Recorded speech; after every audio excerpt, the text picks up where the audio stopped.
اعوذ باللہ من الشیطان الرجیم بسم اللہ الرحمن الرحیم اللہم صلی علی سیدنا مولانا محمد وعلی آلہ وصحبہ وبارک وسلم۔ تمام تعریفیں رب العزت کی ہیں جو تمام جہانوں کو پالنے والا ہے، جس کی تمام جہانوں میں بادشاہت ہے، جو ہر چیز کا حقیقی مالک ہے۔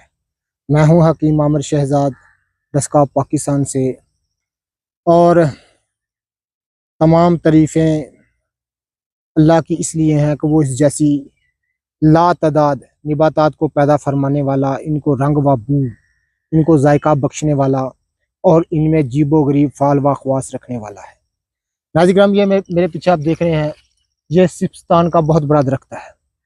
کیونکہ یہ پھل پکنے کا موسم ہے، تو میرے ہاتھ میں آپ دیکھ رہے ہیں یہ تازہ بالکل سبستان میں نے یعنی لسوڑے کا پھل جو ہے وہ حاصل کیا ہے۔